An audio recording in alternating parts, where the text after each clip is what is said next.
Bienvenidos, queridos amigos de Radio Cristiandad, a esta última parte de los especiales de Cristiandad junto al Padre Juan Carlos Seriani, correspondiente al mes de marzo del año del Señor 2011.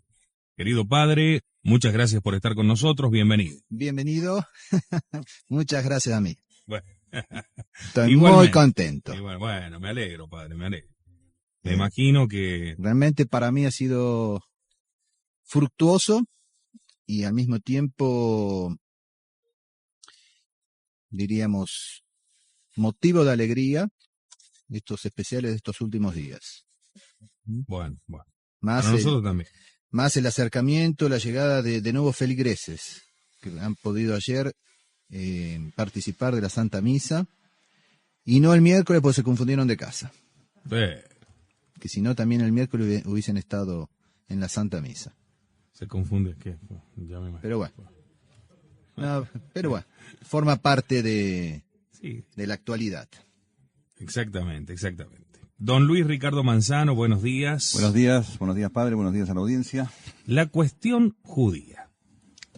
Esa es la cuestión. ¿Qué tema, no? ¿Qué tal?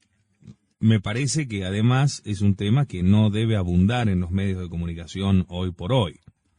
Hoy por hoy, pero... Y depende que entiendan por la cuestión judía. Claro, sí, es cierto. También puede haber otro tipo de cuestión judía. Uh-huh. Nosotros llegamos como consecuencia de lo que estuvimos hablando ayer sobre el deicidio, luego de todo el análisis que hicimos ayer. Bueno, era justo hoy ver, en realidad, cómo había actuado la Iglesia a lo largo de estos 2000 años con el pueblo judío, y en definitiva hablar de lo que es el judío en sí mismo, según la teología católica, según la historia. Así que me parece que esa es un poco la intención de este especial.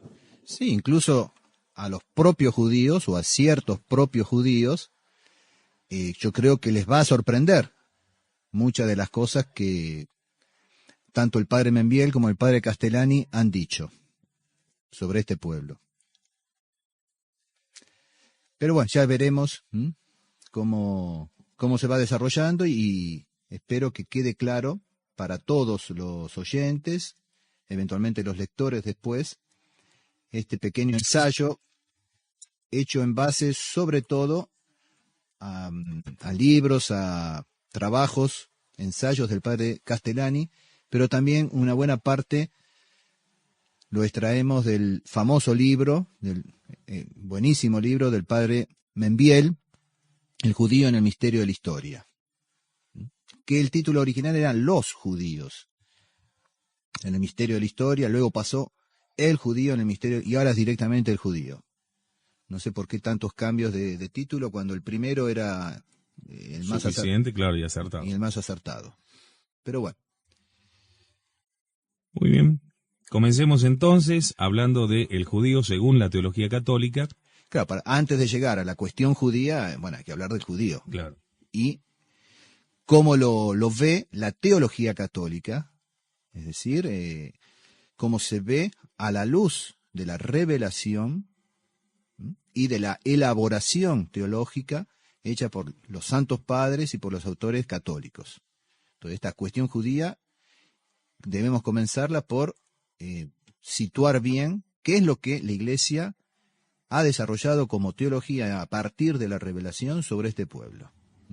Y para eso tenemos que remontarnos primero a los pueblos bíblicos. Hay un libro del padre Membiel que también utilizo en este momento, se llama Los tres pueblos bíblicos en su lucha por la dominación del mundo. Y de ahí saco buena parte de lo siguiente. La Sagrada Escritura nos explica en el Génesis el origen de los pueblos cuando refiere la historia de Noé, salvado del diluvio. La maldición sobre los descendientes de Can explica suficientemente la supresión en la historia de sus hijos. En el correr de los siglos, no ejercen ninguna influencia histórica. Son un pueblo inferior, disminuido, siempre a remolque de otros pueblos. Solo los descendientes de Sem y de Jafet ofrecen interés. Los pueblos siguieron diversos caminos y crearon distintas civilizaciones. Los dos hermanos conservaron en sus descendientes rasgos inconfundibles. Los arios y los semitas se perpetúan en sus generaciones con características imborrables. Eso creo que es clarísimo, no necesita mayor comentario. Sale de la revelación y de una lectura de la historia de la revelación a través de la teología, una lectura teológica, sale esta conclusión. Esos son los 3 pueblos bíblicos. Hay todo un libro del padre Memien donde desarrolla esta idea. Yo simplemente hago esta pequeña referencia. Bien. Y pasamos en concreto al pueblo judío. Dios apartó para sí un pueblo que fuese su pueblo y en que se conservase intacta la revelación primitiva que Dios había comunicado a los primeros padres de la humanidad. Vemos aquí una elección totalmente libre y voluntaria por parte de Dios. Nadie puede esgrimir un derecho, un mérito a esta elección. Es una elección puramente gratuita y totalmente voluntaria, libre de parte de Dios. Y es del pueblo, no de los aristócratas o de la masa. Es todo el pueblo. Para enganchar con lo que veíamos ayer. Exacto. A este pueblo Dios le da una ley escrita, la cual no salva de por sí, por una eficacia intrínseca, pero que es signo de aquel en quien deben ser benditos todos los linajes de la tierra. Este pueblo queda santificado y consagrado a Dios, no por ser tal pueblo, ni por venir del padre Abraham, sino por el Cristo que debía salir de su seno. No sé si recuerdan, esto yo más o menos lo expliqué o lo utilicé como fundamento del sermón del año pasado para el domingo de Septuagésima. El error fatal del pueblo elegido, al comentar justamente la cuestión de los viñadores que son contratados para ir a trabajar a la viña. Y ellos no aceptan, los viñadores de la primera hora, en este caso el pueblo judío, no aceptan y ven con mal ojo lo que el dueño de la vid hace con los contratados a último momento, los de la hora 17, a la tarde ya prácticamente faltaba una sola hora de trabajo. Y ese fue el gran error de querer adjudicarse exclusivamente, personalmente, de una manera totalmente egoísta, esa elección de Dios. Eso está en el año pasado, en el mes de enero, me parece que cayó Septuagésima, el último domingo de enero del año pasado, esta cuestión, explicando la parábola de los viñadores, contratados a diversas horas. Los contratados a la primera hora, que sería el pueblo, no admiten otros, o por lo menos no que se les pague de la misma manera. Y por eso el dueño de la vid le dice, ¿acaso porque tu ojo es malo, porque sos visco, yo he de ser malo? ¿Acaso no tengo derecho de darle a este también lo mismo que te di a ti? Y eso va a ser completado después con la otra parábola, la de la vid, y cuando dice, os será quitada la vid y será entregada a otro pueblo. Y vemos que es a todo el pueblo, salvo que se conviertan y pasen a formar parte de los nuevos viñadores, de los nuevos labradores, junto con los gentiles. Y además hay otra cosa, los viñadores de la primera hora habían aceptado lo que les ofrecía el dueño de la viña. Después pretendieron otra cosa. En forma justamente egoísta, celosa, y en gran medida debido al cambio, a la deformación de la revelación, porque está revelado también que Dios iba a hacer extensiva esta elección a todos los pueblos. Y si Israel hubiese aceptado, si hubiese sido fiel, dentro de esa nueva alianza, renovada con ellos, esos de la primera hora, habrían sido perfectamente también privilegiados de alguna manera. Porque la madre del Mesías no iba a venir de otro lado que de Sem. Y concretamente de Abraham, Isaac, Jacob, Judá. Y ellos hubiesen, como lo vimos con la Cunza, si Israel no hubiese prevaricado, los sucesores de Pedro. Tal vez hubiesen sido, en su gran mayoría, miembros del pueblo hebreo. formando parte de la Iglesia Católica. Ujú. O sea, que hubiese habido casi seguro, Dios hubiese hecho un reconocimiento, de algún modo, un privilegio de haber permanecido fieles ellos. Entonces, Dios apartó para sí un pueblo que fuese su pueblo y que conservase intacta la revelación que había sido comunicada. Y a ese pueblo Dios lo había destinado a recibir al Mesías. Y me parece importante mencionar también, un poco antes en el texto lo dice, que ese pueblo que se eligió Dios por propia voluntad, por libre elección, no era el gran pueblo, ¿no? Ni había desarrollado un nivel de civilización alguna, ni realmente tenía una super importancia dentro de lo que era la humanidad hasta ese momento. Todo lo contrario. Y no lo fue tampoco. Todo lo contrario.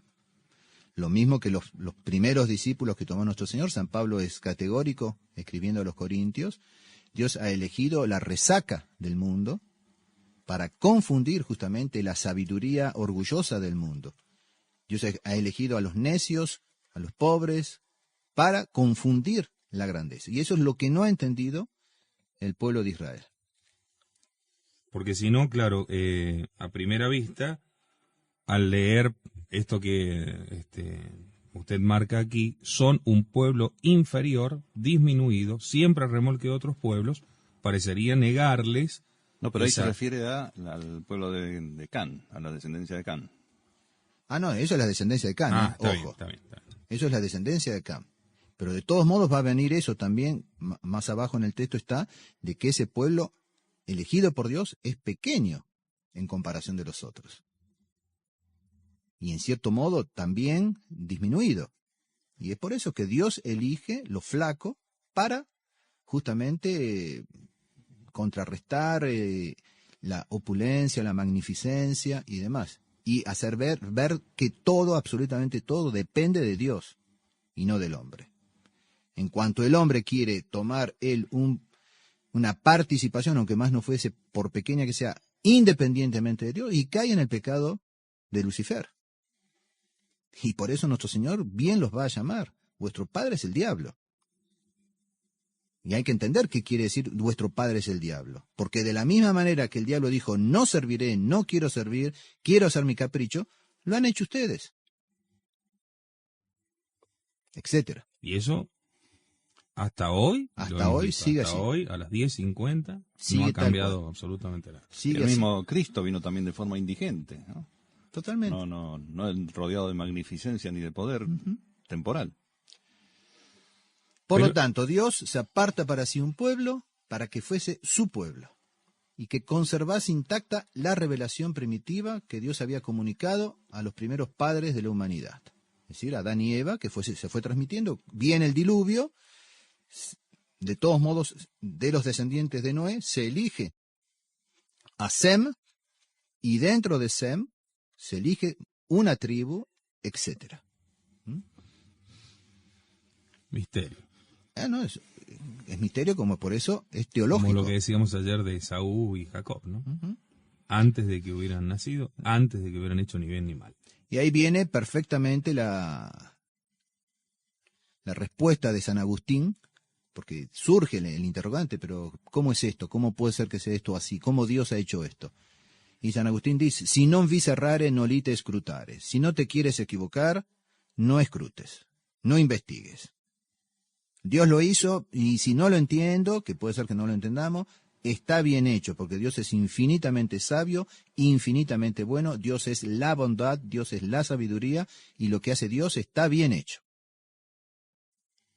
Y si no, nosotros chocamos contra el cielo raso, de ahí no pasamos, con nuestra pequeña inteligencia. Entonces, si no queremos ser aplastados, como Dios lo hizo para hacerlo reaccionar a Job, cuando quiere discutir con Dios, si no queremos ser aplastados por esa sabiduría infinita de Dios, si no entendemos, no escrutemos al menos de mala manera, como queriéndole enmendar la plana a Dios. Muy bien. Y si no entendemos, pidamos luz, y si es necesario, Dios nos dará luz. Y si no necesitamos esa luz, no la va a dar. Es decir, conténtate con que yo lo hice. Pero así como el paganismo es una infidelidad a la ley de la naturaleza, Del mismo modo, el judaísmo es una infidelidad a la ley escrita. El gran pecado de los judíos consiste en que por adherirse al signo, a la figura, han perdido la sustancia de la salud, que es Cristo. Por eso, porque, ¿cuál es el tema?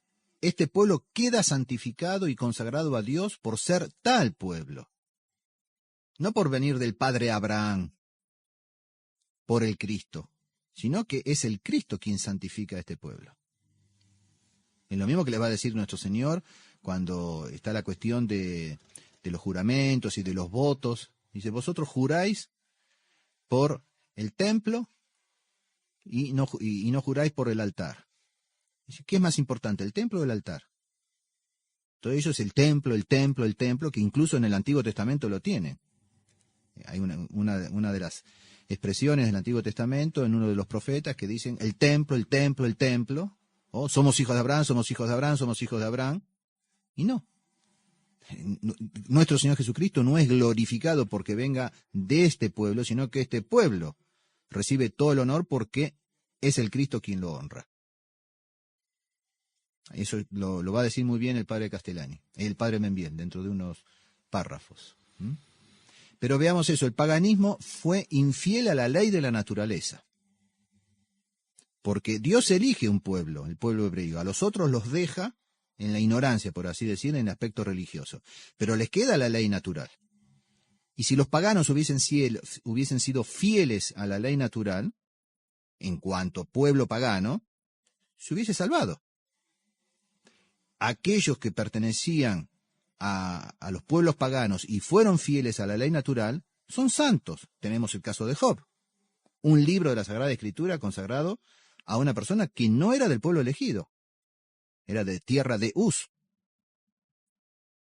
No pertenecía al pueblo elegido y sin embargo es santo. Y qué santidad, es figura de nuestro Señor Jesucristo, doliente, sufriente en la cruz.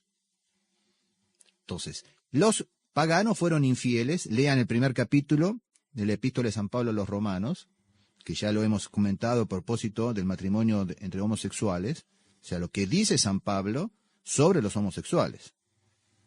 Sobre los paganos, dice que por justamente no haber reconocido a Dios, Dios los libró, los dejó, los abandonó al peor de los vicios.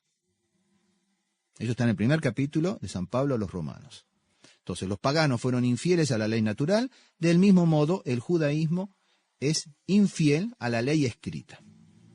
Y ahí está, el gran pecado de los judíos consiste en que por adherirse al signo, a la figura, que prometía, que presagiaba al Mesías, ellos han perdido la sustancia, la esencia de la salvación que es Cristo.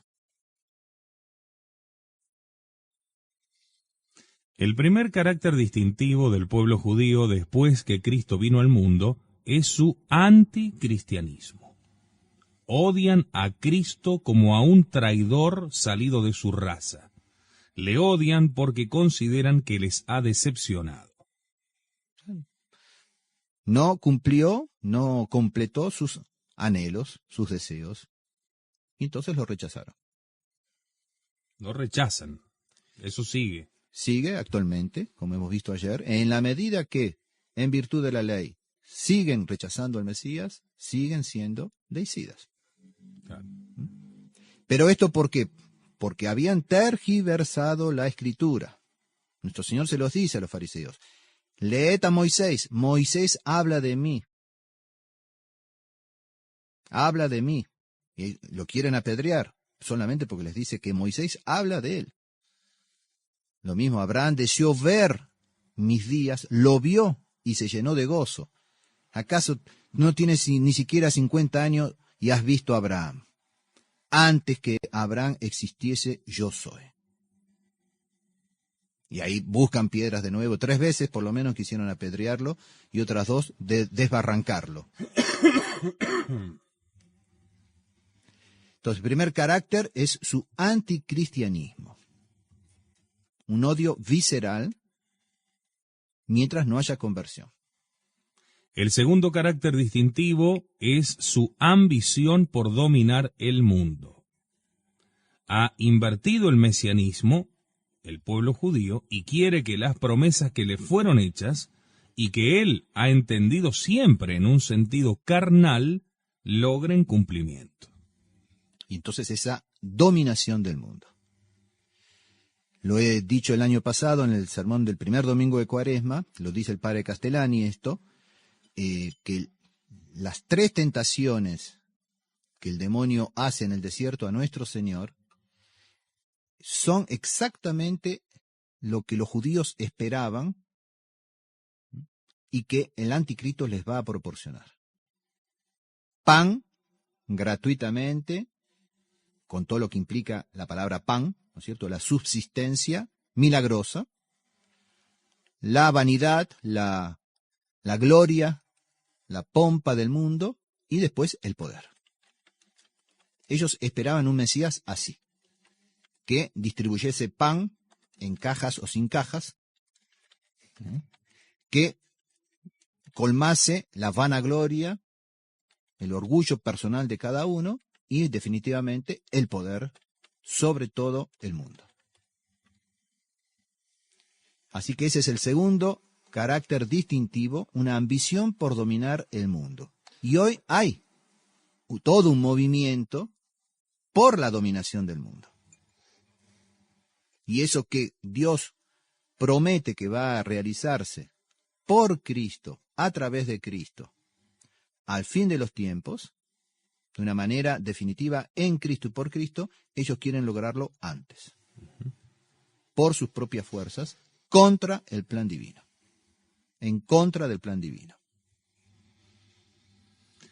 A los judíos les cabe entonces la misión de ser los disolventes de los pueblos cristianos, con la conciencia clara de que cuanto hagan por corromper a estos pueblos, apartándolos de Jesucristo y de todos los lazos tradicionales, es tarea preparatoria para su futura dominación.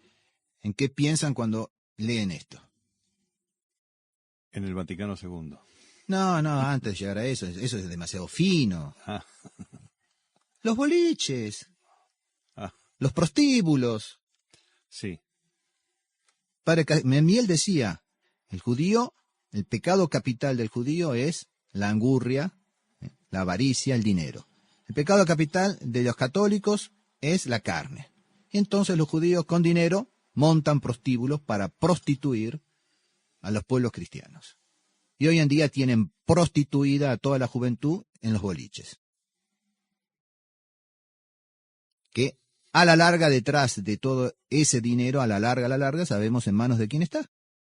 Y es para pudrir a nuestra juventud. Porque una vez que esté podrida y esté aniquilada, entonces será más fácil dominarla. Y todo lo que se invierte en supuesta educación, que es una mala educación, una desinformación, una corrupción de la mente. Entonces, de lunes a viernes pudren la mente, y sábado y domingo le pudren el espíritu a través de la carne, en los boliches y en las whiskerías y demás. Si además hay fútbol y olimpiadas, y que mejor todavía. Sí. Hasta que venga un tsunami. Claro. Hasta que les venga el tsunami. Pero el tsunami que va a venir se va a llamar Cristo Jesús. Habrá nuevos cielos y nueva tierra. De todos modos, a nadie se le escapa que los medios de comunicación, en un 99%, son propiedad de los judíos. A la larga o a la corta, sí. Grupos, sociedades anónimas, etcétera, pero siempre están allí. Cine, televisión, radios, música, discográficas, todo editoriales. Diarios, revistas, libros, etcétera. Todo está manejado. Bueno, ahí está esa ambición por dominar el mundo para justamente llevar adelante ese odio a Cristo, ese anticristianismo. La destrucción. Veamos que son 2 las posibilidades, no hay 3. O se está con Cristo o se está contra Cristo. No se puede decir, yo no estoy con Cristo, pero tampoco no lo ataco. El solo hecho de no estar ya es estar contra. Lo dijo mismo nuestro Señor. Nuestro Señor. El que no está conmigo está contra mí. El domingo próximo, tercer domingo de Cuaresma, aparece esa frase. El que no está conmigo está contra mí, el que no recoge conmigo desparrama. Ya tendrá la oportunidad de leerlo el viernes que viene. De todos modos, algunos podrán objetar, bueno, está bien, pero hay judíos que no se meten en el tema religioso, que no les importa nada, que tienen su negocio de computación, sí, también o de venta de relojes. Hay cristianos también, hay cristianos que están en lo mismo. Y bueno, si no están con Cristo, están contra.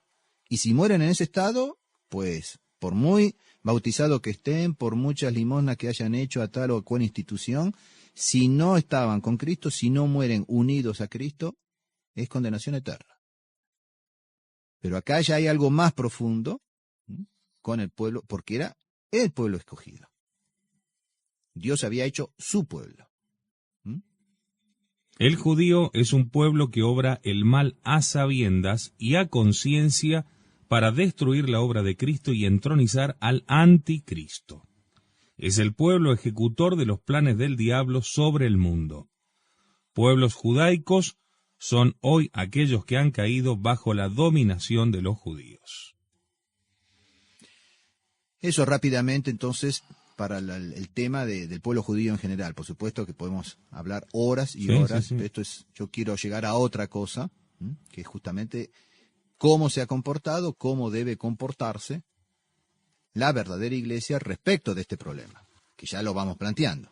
Se va a plantear más concretamente después cuando lleguemos a la cuestión judía.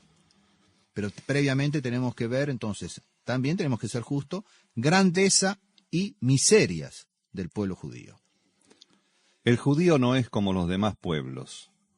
Está hecho de pequeñez para llevar a través de los siglos el misterio de Dios grabado en su carne. Es el pueblo teológico que Dios crea para sí, porque Él lo selecciona del resto de la humanidad y porque a Él le promete su bendición en forma tal que en Él serán benditos todos los linajes de la tierra. Entonces, si Israel hubiese sido fiel a su misión, en Él hubiesen sido benditos todos los linajes de la tierra. Y no solamente si hubiesen sido fieles los jerarcas o solamente el populacho. No, el pueblo como tal. La promesa es para el pueblo como tal. Israel es grande, y grande con grandeza teológica.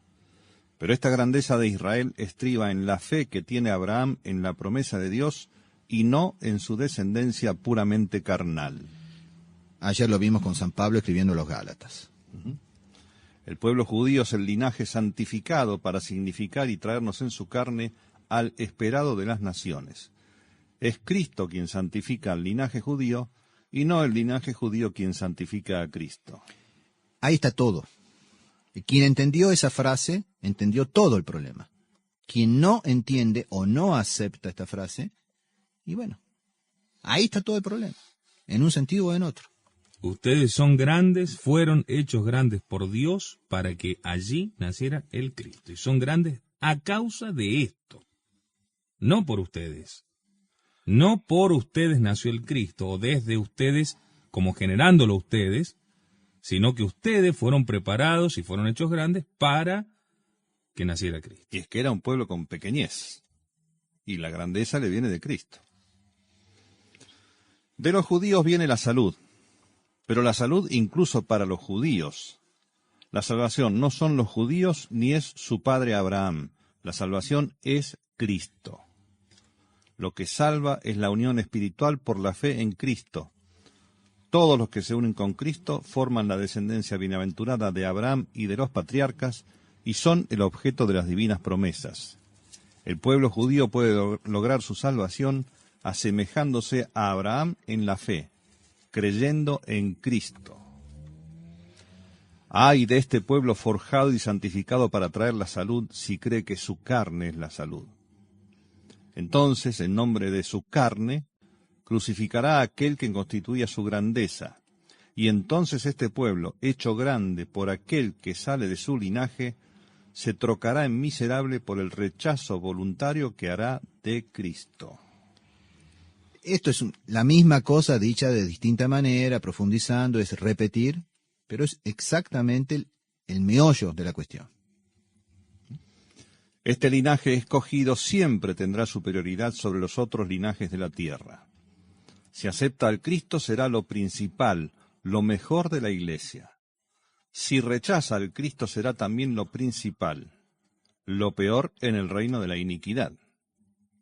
De aquí que haya que distinguir entre los verdaderos israelitas prefigurados en Isaac, y son los que imitaron la fe de Dios en Abraham, la fe en Dios de Abraham, y los israelitas que descienden de Abraham por la carne sin imitar su fe, y estos están prefigurados en Ismael. Repitamos ese pasaje, si es necesario, comentándolo. De aquí que haya que distinguir entre los verdaderos israelitas prefigurados en Isaac, y son los que imitaron la fe en Dios de Abraham, y los israelitas que descienden de Abraham por la carne sin imitar su fe, y estos están prefigurados en Ismael. Ayer habíamos hecho la distinción entre Israel espiritual e Israel carnal. Y dentro de este Israel carnal habíamos hecho una subdivisión, es decir, aquellos que simplemente forman parte del pueblo hebreo están llamados a convertirse como cualquier miembro de cualquier otra raza. Y dentro de ese Israel carnal también está el Israel talmúdico, que es el que persigue a Cristo. También llamado a conversión, por supuesto, pero del cual la iglesia tiene que cuidarse, defenderse, como vamos a ver a continuación. Bien. Y según la enseñanza de San Pablo en la carta a los Gálatas, capítulo 4, versículo 29, así como entonces el que había nacido según la carne perseguía al nacido según el Espíritu, así sucede también ahora, quedando expresada la necesidad teológica de que la sinagoga persiga a la iglesia. Dios no extermina al judaísmo carnalizado. Este pueblo, marcado con el sello de Dios, debe andar errante por el mundo, llevando en su carne el testimonio de Cristo en el misterio de la iniquidad. De la misma manera que Dios podría haber impedido que Caín matase a Abel, o habiéndolo matado a Abel, haberlo exterminado a Caín. Pero no lo hizo. De la misma manera, Dios permite que el pueblo judío siga errando por el mundo con su misión teológica, en este caso de perseguir como Esaú lo perseguía a Jacob, por permisión divina. Misterio. En el año 70 Dios podría haber tranquilamente permitido que las tropas romanas exterminasen absolutamente a todo miembro del pueblo hebreo que no hubiese sido convertido al cristianismo. Y se hubiese terminado. Pero los planes de Dios son otros. Y permitió que ese pueblo, ya disperso en la diáspora, hasta el tiempo de las naciones, tenga que llevar a cabo, cumplir una misión. Consciente o inconscientemente. No importa que ellos lo sepan o no lo sepan. Aunque no lo sepan, están cumpliendo una misión.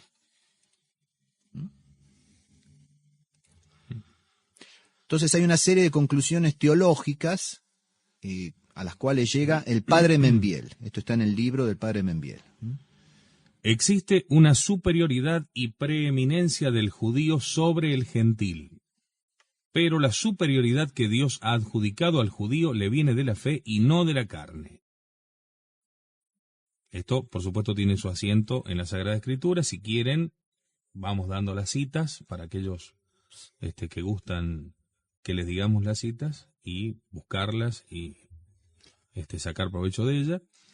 Existe una superioridad y preeminencia del judío sobre el gentil.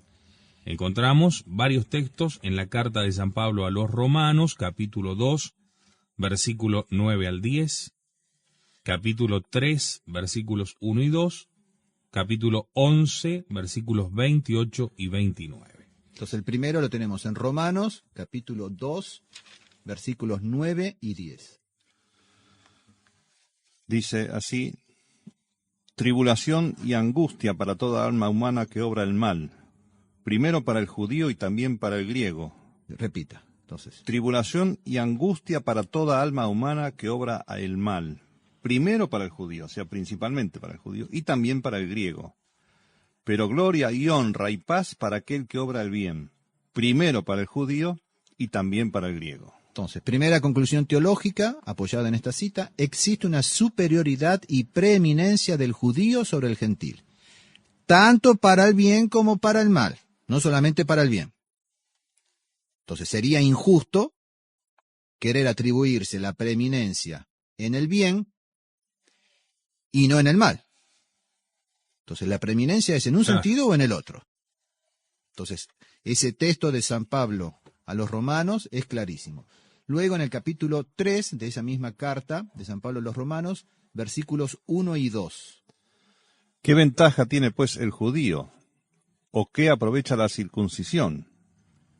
Mucho en todo sentido, porque primeramente le fueron confiados los oráculos de Dios.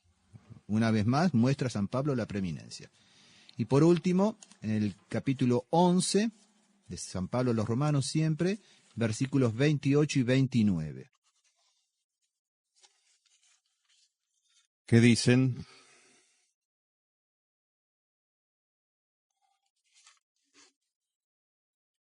Respecto del Evangelio, ellos son enemigos para vuestro bien, mas respecto de la elección, son amados a causa de los padres, porque los dones y la vocación de Dios son irrevocables.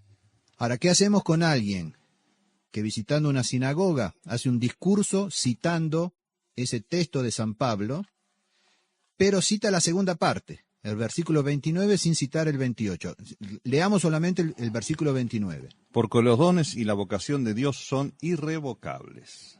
Sí, pero anteriormente, la parte segunda del versículo 28. Mas respecto de la elección, son amados a causa de los padres. Entonces, si yo voy y hago un discurso, un sermón, hago una monografía y digo que los judíos son amados por Dios a causa de los padres, porque las elecciones de Dios Son las bendiciones irrevocables. son irrevocables. Listo. Queda como que Están genial. salvados. Sí, pero falta el versículo, la mitad del versículo 28. Respecto del Evangelio, ellos son enemigos para vuestro bien. Imagínense cuando fue Juan Pablo II en abril del 86, hubiese dicho a los judíos: ustedes respecto al Evangelio son enemigos. Hay una coma, creo, simplemente, en medio del versículo 28. Sí, respecto del Evangelio, coma, ellos son enemigos para vuestro bien, coma. Más respecto de la elección. Entonces, no puedo yo comenzar respecto de la elección como obviando Claro. todo lo anterior. Y Yo estoy tergiversando lo que dice la palabra de Dios. Le estoy dando otro sentido completamente distinto. y además se elimina la preposición más, que indica que tiene una vinculación con el texto anterior. Uh-huh. Y por último, en los Gálatas, capítulo 3, versículo 6.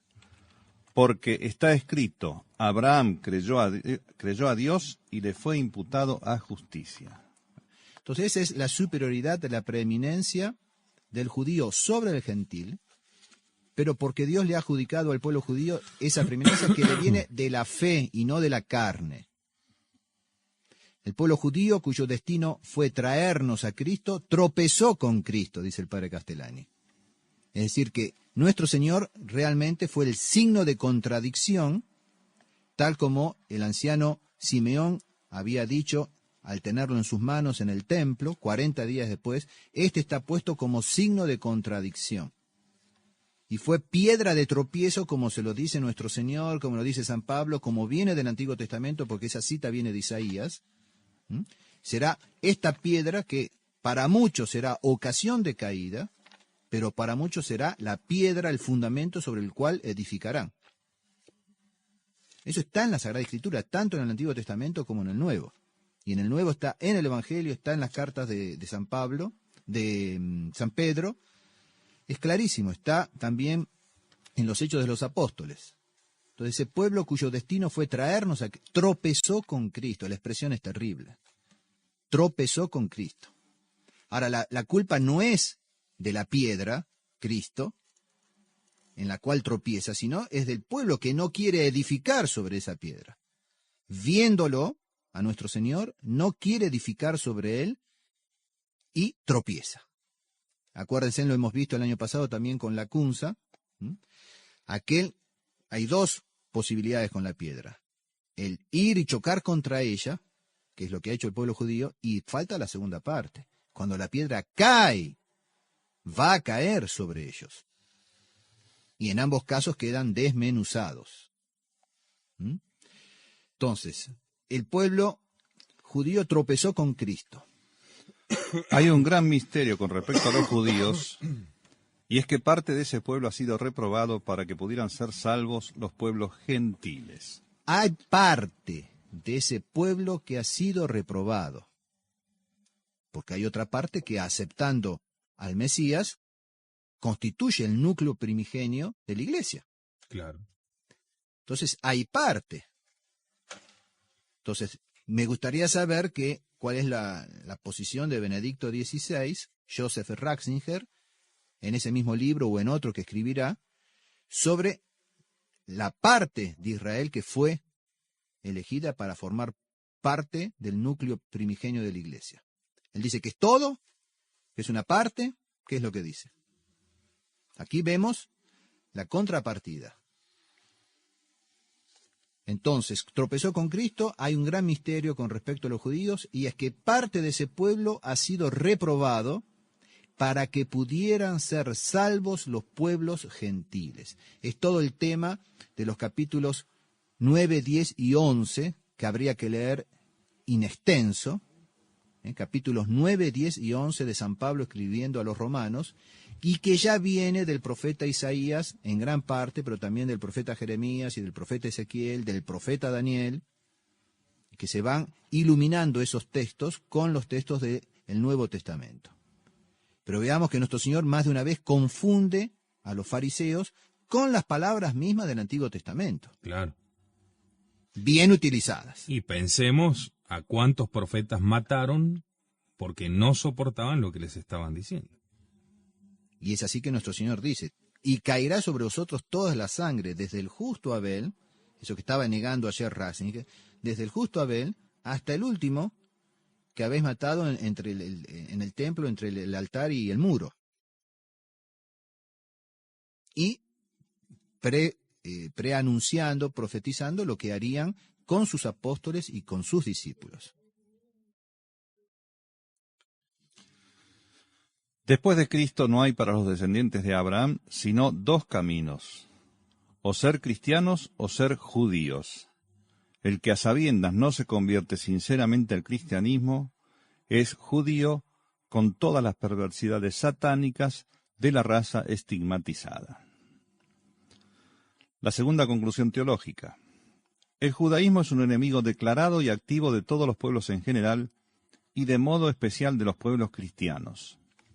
Esta enemistad es teológica, dispuesta por Dios. La tensión judío-gentiles termina dentro del cristianismo no con término temporal, sino suprahistórica, como vemos en la carta a los Gálatas, capítulo 3, versículos 26 a 28. O sea, hay una tensión entre el pueblo judío y el pueblo gentil, hay una tensión, hay una lucha que termina dentro del cristianismo. Esa tensión, antes que llegue nuestro Señor, esa lucha, ese encontronazo, era entre el pueblo judío y todos los otros pueblos paganos. Llega nuestro Señor Jesucristo y esa tensión se realiza al interior mismo de Cristo, al interior mismo de la iglesia fundada por nuestro Señor. Y no con un término temporal, o sea, en el tiempo, sino con un término suprahistórico, más allá, por arriba de las contingencias históricas. Dice San Pablo a los Gálatas: por cuanto todos sois hijos de Dios por la fe en Cristo Jesús. Pues todos los que habéis sido bautizados en Cristo estáis vestidos de Cristo. No hay ya judío ni griego, no hay esclavo ni libre, no hay varón y mujer. Todos vosotros sois uno solo en Cristo Jesús. Y siendo vosotros de Cristo, sois por tanto descendientes de Abraham, herederos según la promesa. Terminante, es Dios que está hablando. Es terminante. Uno podría pasarse horas leyendo esos versículos y en una buena versión de la Biblia, como es la de Straubinger, remitiéndose a los paralelos, a los textos paralelos del Nuevo Testamento y del Antiguo Testamento. O ir, concretamente, cuando se trata del comentario de las cartas de San Pablo, ir al comentario que hace Santo Tomás de Aquino.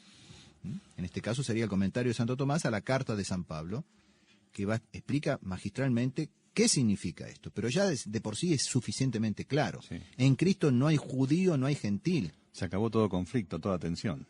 Claro. Por eso dice el texto que esa tensión, judío, gentil, hombre, varón, esclavo, libre, termina dentro del cristianismo. Y no con un término meramente temporal, histórico, terrenal, sino con un término suprahistórico, metahistórico, eterno.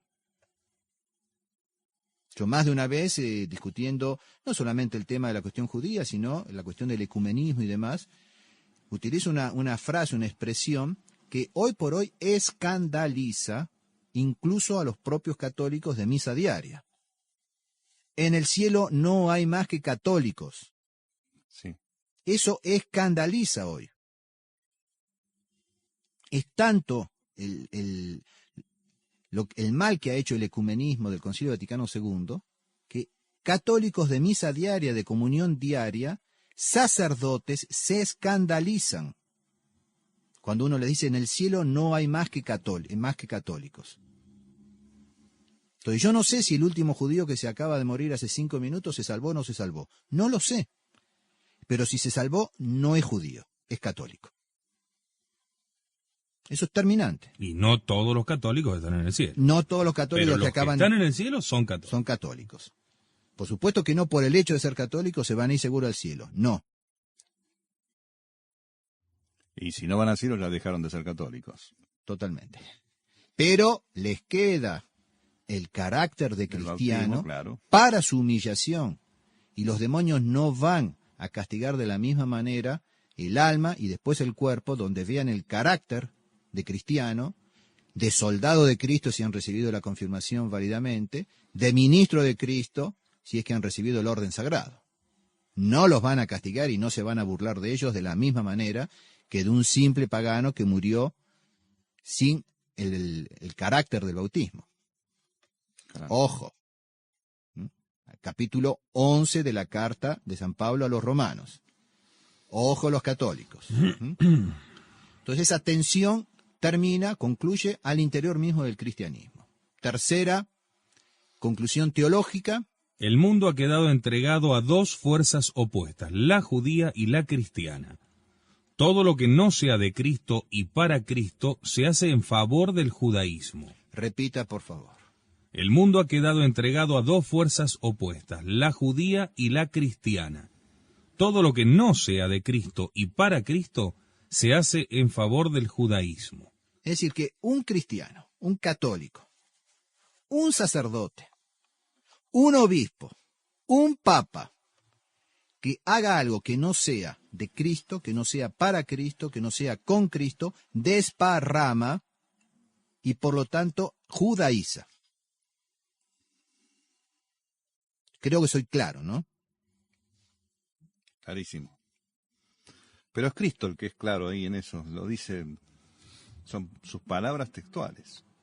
Ahora dice, todo lo que no sea de Cristo y para Cristo se hace en favor del judaísmo. Y algunos se preguntarán, bueno, pero aquí las fuerzas que existen hoy en el mundo no son solamente judíos y católicos y cristianos, que el verdadero nombre nuestro es cristianos. Tenemos, por ejemplo, los musulmanes, tenemos, qué sé yo, los ateos, tenemos los comunistas, tenemos, bueno, señores, todos estos ayudan al judaísmo, son parte del judaísmo, o nacieron de ellos, o son sus herejías, ¿no? O trabajan decididamente en contra de Cristo y por lo tanto a favor de la sinagoga. Eso es clarísimo. Parece polarizar demasiado el tema, pero en realidad es así. El liberal, ¿a favor de quién juega? El comunista, ¿a favor de quién juega? El masón, ¿de dónde vienen? ¿Quién los parió? Está clarísimo. Vayan y busquen en la historia quiénes son los fundadores, por ejemplo, del comunismo, de los masones, quiénes son, bueno, y ahí del capitalismo. Eso se explica bien porque hay solamente dos universalismos. O el católico, que significa universal, o el judaísmo. No hay otro universalismo. Y ese es todo el meollo de ese libro del padre Membiel, los tres pueblos bíblicos en su lucha por la dominación del mundo, lo explica, que en definitiva el tercer pueblo va a jugar o a favor o en contra del cristianismo. o va a estar, en definitiva, por Cristo o va a estar contra Cristo. En la medida que no esté, aunque no esté contra, en la medida que no esté por, ya está contra y por lo tanto está favoreciendo al tercer pueblo bíblico que es el judaísmo. De aquí que la descristianización del mundo corra paralelamente con su judaización. O sea, si se descristianiza, se judaiza. Si los pueblos paganos quieren ser grandes con la grandeza carnal, podrán serlo, pero lo serán como sirvientes del judaísmo. ¿De dónde sale eso? Ayer lo hemos leído. La promesa que hace Dios a través de un ángel a Agar. ¿Se acuerdan? Cuando leímos el Génesis ayer. Cuando Agar se escapa, porque Sara le dice a Abraham que Agar se está burlando de ella y demás, bueno, échala. La echa y en el campo la espera un ángel de parte de Dios y le dice que va a ser de ella un gran pueblo, un pueblo numeroso. O sea que también eso está preanunciado. Pero en definitiva, eso va a jugar a favor de los judíos o a favor del cristianismo. En este caso serán grandes, pero lo serán como sirvientes del judaísmo. ¿Por qué? Porque los judíos tienen la superioridad en el dominio de lo carnal. Podrían haberlo tenido en el dominio de lo meramente espiritual, no han querido, seguirán teniendo el dominio, pero en lo carnal. Y si aquellos pueblos, cualquiera fueran, no espiritualizan y por lo tanto no adhieren a Cristo, pues serán sirvientes del judaísmo. El cristianismo no se realiza de una vez, sino que se cumple progresivamente en el proceso histórico. Las tensiones han de existir para que se cumpla el proceso de evangelización de los pueblos. La reprobación de parte de Israel es permitida hasta que la plenitud de las naciones entre en la Iglesia. San Pablo a los Romanos 11, 25-26. ¿Qué dice? No quiero que ignoréis, hermanos, este misterio, para que no seáis sabios a vuestros ojos. El endurecimiento ha venido sobre una parte de Israel hasta que la plenitud de los gentiles haya entrado. Y de esta manera todo Israel será salvo, según está escrito: de Sión vendrá el libertador. Él apartará de Jacob las iniquidades. Clarísimo San Pablo también. Por eso digo, lean ese capítulo 11 de San Pablo a los Romanos. Es palabra de Dios también. No podemos omitirlo, el capítulo 11. No nos podemos quedar con el capítulo 9 y el capítulo 10 de esa carta a los Romanos. Hay que leer el capítulo 11. Mientras parte de Israel sea reprobada y los gentiles convertidos, se ha de suscitar una envidia de los judíos contra los gentiles convertidos. Ya lo hemos visto también ayer, las citas de San Pablo a los Romanos, la persecución de Esaú contra Jacob. Esta ira y envidia de la que habla San Pablo es la que provoca las persecuciones contra la Iglesia y los cristianos. Una nueva cita ahí, ayer leímos la de Gálatas 4:29, pero está la de la primera carta de San Pablo a los Tesalonicenses, capítulo 2, versículo 15. Entonces, primera carta a los Tesalonicenses 2:15. Esta ira y envidia de la que habla San Pablo es la que provoca las persecuciones contra la Iglesia y los cristianos. La única defensa y protección de los pueblos paganos para no caer en la esclavitud judaica es la vida cristiana.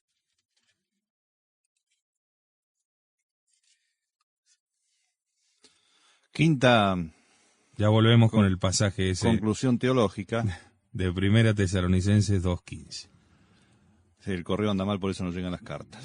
Lo que pasa es que por no usar la versión sí, electrónica, pero que no es tan fiel como la del Claro. Ayer justamente nos consultaban sobre eso. ¿Sobre la versión de la Biblia de Jerusalén. Sí. Preguntaba Félix Javier Valerio Suárez desde Perú, contando además algunas anécdotas referidas justamente a las traducciones que hay, ¿no?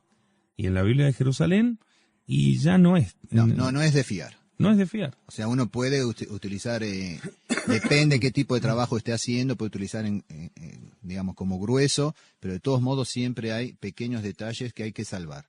Les leo un poquito antes, 1 Tesalonicenses 2:15, pero tomo a partir de 2:13.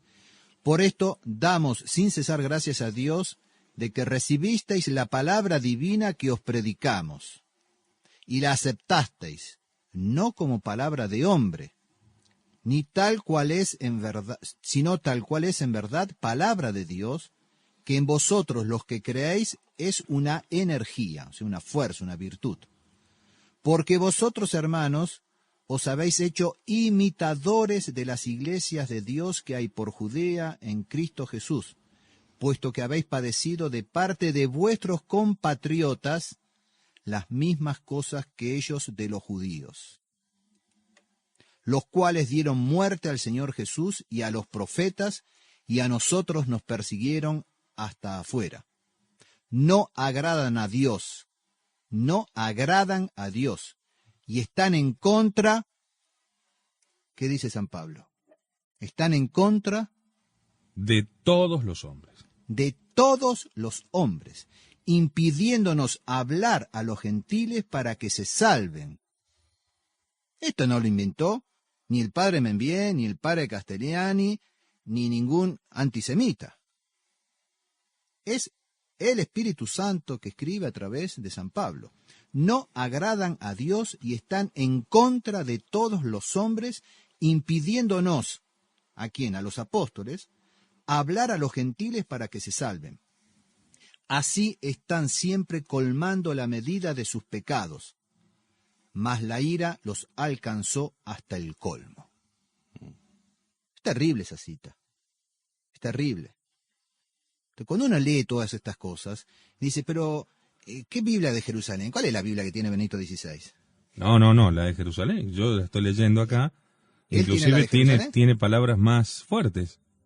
Y entonces, fíjate, dice, que son enemigos de todos los hombres, ¿no? Y estos son los que dieron muerte al Señor y a los profetas, y los que nos han perseguido a nosotros. No agradan a Dios, y son enemigos de todos los hombres, impidiéndonos predicar a los gentiles para que se salven. Así van colmando constantemente la medida de sus pecados, pero la cólera irrumpe sobre ellos con vehemencia. Eso es lo que dice la palabra de Dios, la Sagrada Escritura. Pero yo digo, ¿la Sagrada Escritura que maneja Benedicto es esta? ¿Para escribir lo que escribe? No, indudablemente esa era mi pregunta. Esta no la maneja, la manipula. No. O sea, tiene una Biblia, no sé, latinoamericana, una Biblia, debe tener la traducción ecuménica de la Biblia. Lo que pasa es que es en francés, por eso es una O de claro. Ecumenismo. Entonces, traducción ecuménica de la Biblia debe ser la que él tiene. Se la habrán regalado en algunos de sus tantos viajes ecuménicos. O a Taizé. Entonces, yo creo que verdaderamente la tergiversación de la Sagrada Escritura es total, es realmente tenebrosa en esta hora. No es por tener o tal o cual, sino por hacer uso de los pasajes que me convienen y de los que no, los dejo de lado. Sí, se ignoran. ¿no? Bueno, pero... Me hace acordar una vuelta acá en la radio del obispado, cuando la tenían los carismáticos, habían hecho un promo donde decían: yo no he venido a juzgar al mundo, sino para que tengan vida y tengan abundancia. Y cortaban ahí el pasaje. Y el pasaje decía a continuación: la palabra que yo he hablado ya ha juzgado al mundo. Pero eso lo obviaron. Claro. Yo no he venido a juzgar, hagan lo que quieran. Acá está. Bueno, acá pasa lo mismo, ¿no? Bueno, esta era la cuarta conclusión teológica, sí.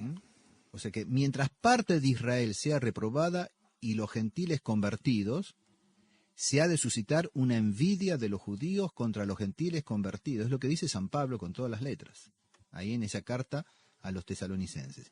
Por lo tanto, ¿cuál es la única defensa, la única protección de los pueblos paganos para no caer bajo la esclavitud judaica? La vida cristiana. Es decir, convertirse al cristianismo. Si no se convierten, si no forman parte de la iglesia fundada por nuestro Señor, que es la Iglesia Católica Apostólica Romana, de una manera u otra, consciente o inconscientemente, aunque más no fuese trabajando 12 horas por día en uno de las oficinas de Buenos Aires o las grandes urbes, estarán bajo la dominación judaica. Es muy simple. Pero, sí, o sea, uno piensa hoy lo que pasa, ¿no? Uno toma conciencia, lo está escuchando el padre, lo está escuchando el rabino, no sé qué nombre le puedo poner. Dice, no, tiene razón. Boris lo está escuchando. Boris. Tiene razón el cura este. Yo pensaba anoche... ¿A dónde me convierto? ¿A qué me convierto? Claro. ¿A qué me convierto? Yo pensaba anoche, estaba ahí tratando de dormirme, le iba a decir de ponerla hoy, las declaraciones, no me acuerdo cómo se llama, del rabino, a propósito del matrimonio gay. Sí. Si hoy existiese el templo, creo que eran más o menos las palabras de él, existiese el templo, si nosotros La teocracia, claro. pudiésemos ejecutar lo que dice la ley, a los homosexuales los mataríamos. Sí. Tienen pena de muerte. Pena de muerte. Bueno, a ese rabino, yo pensé anoche, si yo le pudiese preguntar, bueno, si existiese el templo y ustedes pudiesen llevar adelante la ley, ¿qué harían con Jesús de Nazaret hoy? Entonces, o se tiene que convertir, o tiene que mandarlo a apedrear, lapidar, con más razón que un homosexual, por blasfemo, como ellos han querido, injustamente, por supuesto, y fuera completamente de todo proceso justo, han determinado la muerte de nuestro Señor por blasfemo. Entonces, ese mismo rabino que nos decía, si estuviese en nuestro poder hoy por hoy, los mataríamos a los homosexuales. ¿Recuerdan? Son palabras textuales. Sí. Muy bien, ¿qué haría usted, señor rabín, si estuviese en su poder el juzgar la causa de Jesús de Nazaret? O se convierte, y como, dice, como los justo. Nicodemo, como los José de Arimatea, como los Gamaliel, o directamente ni lo llevo al poder de Pilato, porque hoy tengo el poder, lo lapido. Yo pensaba eso anoche. Sí. Y creo que no estoy muy lejos de la verdad. No sé me por gustaría supuesto. poder que el periodista Si el mismo que le hizo el alguno- reportaje el año pasado se lo haga. Claro. Yo ni sé ni quién es ese rabino, ¿cierto? No, Levin, creo que es de apellido. Pero eso a cualquier judío hoy en cualquier parte del mundo. Preguntarle, bueno, y si hoy viviera Cristo y pasara o mejor dicho, si vos estuvieras en aquella época, ¿qué hubieras hecho? ¿Qué hubieras hecho? Bueno, pero que los que no son ni católicos ni judíos se cuestionen. Claro. Porque la ¿Para conclusión dónde se la inclinan? conclusión, en base a la Sagrada Escritura, la revelación, es que si no son libres en Cristo y por Cristo, son esclavos del judaísmo. Es una opción de hierro, ¿eh? Indudable. Pero aquellos malos católicos, en definitiva, judaizan y son esclavos de los judíos. Sí. No son libres. Quinta conclusión teológica. Los cristianos que no deben odiar a los judíos, que no deben perseguirlos, ni impedirles vivir, ni perturbarlos en el cumplimiento de sus leyes y costumbres, han de precaverse, no obstante, contra la peligrosidad judaica. Esto no es enseñanza nueva de la Iglesia, es de siempre. Entonces, No los se que lo deben- dicen, claro. bueno, pero ustedes están en contra, nos persiguen, nos discriminan, No, y eso dicen que está en la doctrina de la Iglesia. Claro. Los cristianos que no deben odiar a los judíos, que no deben perseguirlos, ni impedirles vivir, ni perturbarlos en el cumplimiento de sus leyes y costumbres, han de precaverse, privado. claro, han de precaverse, no obstante, contra la peligrosidad judaica. Porque sus leyes y costumbres en público serían esto de la peligrosidad judaica. Anticristianos. Lo son. Lo son. Cuando lleguemos a la solución de la cuestión judía, esto va a quedar más claro. O sea, Bien. ¿cuál es la solución de la Iglesia? ¿No es cierto? O sea, ¿qué hizo la Iglesia? ¿Qué es lo que la Iglesia haría si le fuese permitido hoy por hoy? El judío no puede estar regido por el derecho común de los cristianos. Debe estar regido por un derecho de excepción que tome las debidas y adecuadas precauciones contra la peligrosidad teológica de esta raza. El judío ha de vivir en medio de los cristianos como testigo ciego de la verdad cristiana y como acicate que nos obligue a permanecer fieles a Jesucristo. Ni se lo debe exterminar, ni se lo debe frecuentar. O sea, hasta ahí nomás. Ya vamos a ver en la solución. Solución a la cuestión judía, ya vamos a llegar. Pero esta conclusión número 5, esta quinta conclusión teológica, es muy importante. Todas son importantes, evidentemente, pero esta es muy importante porque es un resumen muy, muy apretado, sin explicación, de la verdadera solución. La solución práctica. Lo que hay que hacer en los hechos, en lo social.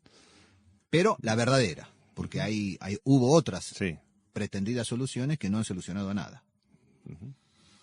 Sexta conclusión, en la vida errante y despreciable del judío hay que descubrir el misterio cristiano. El judío había llenado de oprobios al justo. Estos oprobios se han encontrado después como castigo y pena de talión en la vida del pueblo judío. Les cae la sangre que reclamaron. Es la práctica de eso, en lo concreto. Ellos reclamaron la sangre del justo, pues Dios se las dio. Y entonces ese pueblo vive errante, despreciable por todos los pueblos, y el cristiano debe reconocer en eso cómo se cumplen los designios de Dios.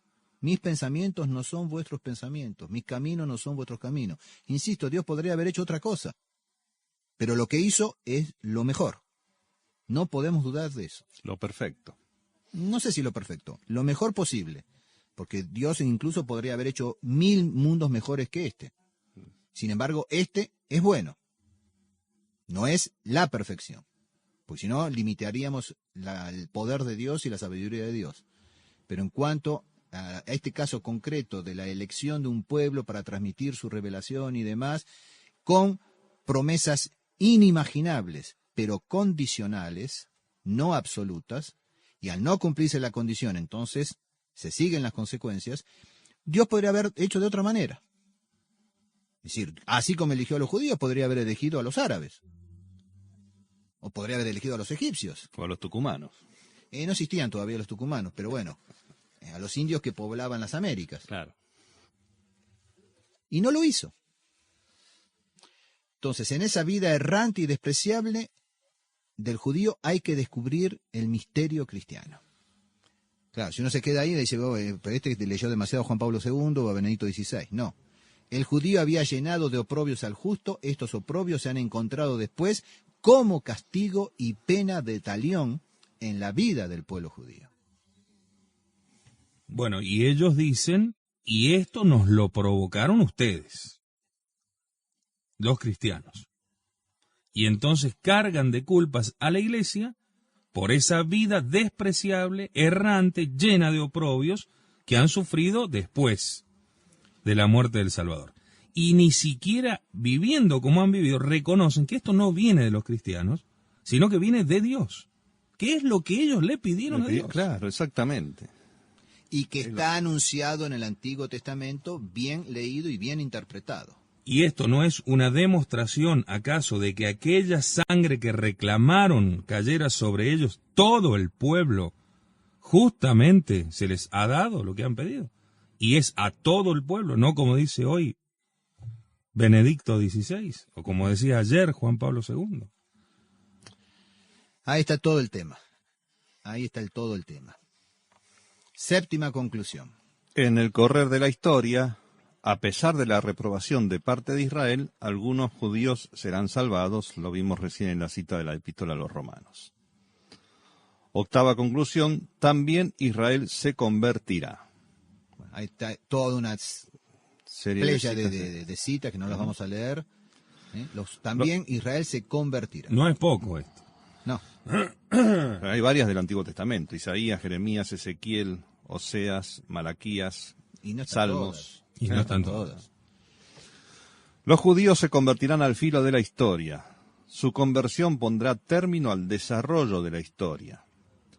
La oposición de judíos y gentiles es una categoría histórica que ilumina todo el misterio de Cristo y de su redención del universo. De modo que cuando termine dicha oposición, terminará también la historia. La conversión de los judíos es un hecho propiamente escatológico porque ha de poner fin a un factor, la tensión judíos-gentiles, que hace marchar la historia.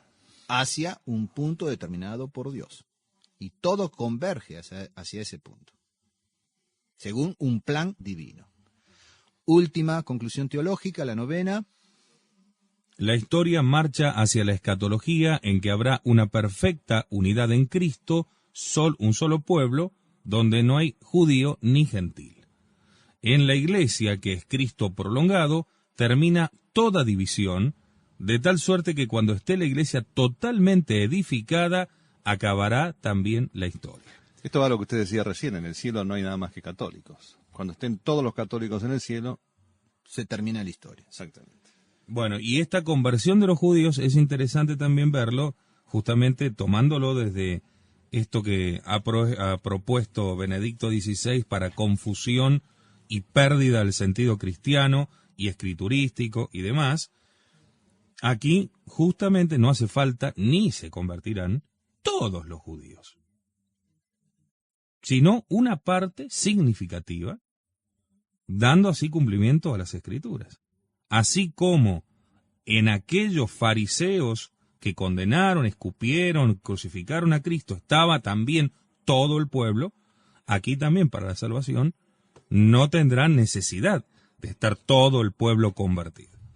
Y la conversión de los judíos no será una gran masa, sino aquellos que son importantes y que de algún modo explicitarán esa conversión del judío al cristianismo. Pero también de algún modo el pueblo judío, el pueblo bajo, digamos, los va a seguir en su conversión como siguió al Sanedrín en su condena a Cristo y en su persecución, como lo sigue a través de la historia. Sí, sí. Bien. Bueno, hacemos una pausa y enseguida regresamos. Tenemos aquí algún mensajito. Amigos, muchas gracias por estas charlas tan hermosas e informantes, la verdad insuperables, desde el momento que se distinguen a la luz de la fe y de la teología. ¿Cómo será el engaño de la iglesia modernista y ecumenista? Aclaro que no pertenezco a ningún sector tradi, pero sí lo soy hasta el alma por el hecho de buscar mi salvación, y con solo haber conocido el buen catecismo y venir de una familia que no se tragó la historia del concilio, que anoche, amigos míos, reunidos en casa, todos chicos de 23, 24, 25 años, exponían este tema de los judíos. Muchachos sin ningún tipo de práctica religiosa, católica, propiamente dicha, digamos, y preguntaban por qué la hazaña contra esta raza, por qué el desprecio, por qué despreciarlos, si son hermanos, personas, y que como católicos y cristianos no damos el ejemplo. Y además, en la misma forma en que juzgamos, seremos juzgados, etcétera, etcétera, toda la perorata. Fíjense, ¿no? Y todo así, gracias a Dios, pude aclararles muchas cosas. Bueno, era a modo de comentario, porque solo lo puedo compartir con ustedes y con el querido Padre Seriani. Les agradezco en el alma la compañía que nos brindan. Dios nos guarde en esta batalla. Juan desde Río Cuarto. Juan Manuel. Un fuerte abrazo, muchas gracias. Bueno, enseguida regresamos con más. Muy bien, aquí estamos en esta continuidad, segunda y última parte de este especial de hoy, viernes 18 de marzo de 2011, sobre la cuestión judía, en estos especiales de Radio Cristiandad junto al Padre Juan Carlos Seriani. Hablando del 18 de marzo, mañana es una fecha importante. Mañana sí, mañana la solemnidad de San José y aniversario de Radio Cristiandad. 7 años ya en el aire, ¿eh? ¿Quién lo diría? Yo creía que no íbamos a aguantar 3 meses. Es un número bíblico, 7 años. 7 años, sí. Así que bueno, empezará la época de las bendiciones vacas para gordas. Radio Cristiandad en su aniversario. Muchas gracias, Padre. Festejamos el nacimiento, por ahora. Así es, así es. Todavía Y no la espero muerte. que cuando venga la muerte también podamos festejar. Esperemos. Bueno, la cuestión judía, así como vamos mal, si queremos festejar. Planteamos el problema. Hay judíos buenos y judíos malos, y nadie puede distinguirlos. Judíos buenos y judíos malos forman todos un conjunto histórico y étnico, una especie de corpus mysticum al revés, que constituye para los católicos lo que se llama la cuestión judía. La primera reflexión sobre el hecho judío es que es un hecho. El hecho o cuestión judía consiste en que el judío no tiene patria. Eso vale la pena repetir y comentar. O sea, largado así, a más de uno le aparecerá como cosa rara, ¿no es cierto? El hecho o la cuestión judía consiste en que el judío no tiene patria. Por el hecho de no tener patria y estar disperso en todas las patrias, o en casi todas las, constituye un problema, provoca un problema que es la cuestión judía. Es contradictorio que un judío tenga verdaderamente patria. Patria significa las cosas paternas, las cosas que nos dejaron nuestros padres. Comporta un apego exclusivo y arbitrario a un orden concreto realizado, a ciertas costumbres, lengua, trato, casa, tierra. Comporta una cautividad a algo corpóreo de que el judío se zafa. La patria no es incorpórea, es una cosa carnal. Pero la patria del judío es incarnal e incorpórea. Ella no es otra cosa que la religión. Y es lo que le dio su padre, Dios, a ellos. Les dio la promesa. Al constituirlo pueblo, es lo que le ha dado. La religión, la ley, la promesa, las bendiciones. Ahora, le había prometido también una tierra y se las dio. Pero las perdieron por Infidelidad. la infidelidad. Es decir, esa promesa, que era condicional también, la retiró. Por matar al Cristo. Claro. No, pero ya antes La habían perdido con Babilonia. Cada vez que el pueblo judío prevaricó, Ujú. Dios lo castigó. Y cada vez que el pueblo judío se convirtió y volvió a Dios, Dios lo aceptó de nuevo. Pero esta es la última. Ujú. Y también lo va a aceptar al final, cuando se conviertan, A los que se conviertan. por supuesto. Veamos los dos aspectos del problema. La cuestión judía ofrece dos aspectos intrínsecamente unidos: el político-social y el espiritual-religioso. Desde el punto de vista político-social, el problema se plantea debido a la dispersión del pueblo judío en medio de los pueblos paganos y cristianos, puesto que la masa del pueblo israelita queda separada, reservada, en virtud misma del decreto providencial que hace de él el testigo del Gólgota. Porque esta es la realidad, se debe esperar de los judíos una cosa muy distinta a un apego al bien común de la civilización occidental. La actitud típicamente judía es la de intentar reformar a fondo los ambientes en que se sienten mal, y se sienten mal en todos los ambientes. Es la tragedia de Israel. Además, un pueblo, por esencia mesiánico, desde el momento que rehúsa al verdadero Mesías, jugará fatalmente en el mundo un rol de subversión. Y esto en razón de una necesidad que hace de la esperanza mesiánica, traspuesta al plano natural y aplicada en falso, el fermento más activo de revolución. De ahí la necesidad evidente de una lucha de salud pública contra las sociedades secretas judeo-masónicas y contra la finanza cosmopolita. De ahí la necesidad de cierto número de medidas generales de preservación. En segundo lugar, desde el punto de vista espiritual religioso, el problema concierne a la vocación del pueblo judío. Y en ese sentido, por muy antisemita que pueda ser desde el otro punto de vista, un católico debe guardarse de todo odio y de todo desprecio para con la raza judía en sí misma considerada. Tanto como debe denunciar y combatir a los judíos depravados que llevan adelante la revolución anticristiana, tanto debe guardarse de cerrar la puerta del reino ante la buena voluntad de los verdaderos israelitas. La caridad hacia estos no debe obstaculizar la justicia debida a los otros y viceversa. He ahí un caso eminente en que el católico debe unir en la integración de la vida cristiana lo que no es fácil. Dos virtudes aparentemente opuestas: la justa defensa de los intereses de la Iglesia y la caridad por todo hombre, incluso los enemigos de la Iglesia. ¿Qué es la solución que siempre dio la Iglesia? Es la solución perfecta para este caso, ¿no? Es decir, guardar el debido respeto para con el judío en sus prácticas individuales como bien particulares, y precaverse en lo social. Y en lo religioso, tener en cuenta que son el pueblo elegido, tenerlos también como aquellos por los cuales se ha de rezar para que entren en la iglesia. Pero esto sin dejar de pensar que ellos conspiran alrededor de todo el mundo para destruir a la cristiandad. Por eso sí, por eso las medidas de preservación que hay que tener mientras que se sigue rezando por ellos. O sea, planteemos de vuelta el problema, o sea, la cuestión judía. Es el hecho que el judío no tiene verdaderamente patria y que disperso en todas las patrias provoca problemas. Exacto. Tanto desde el punto de vista político-social como desde el punto de vista religioso. Más desde el punto de vista político-social, pero provoca problemas. Esa es la cuestión judía. Así se plantea el problema. Ahora, ¿cuáles son las soluciones? ¿Cuál es la solución? Entonces, hay tres soluciones posibles. No decimos buenas, posibles.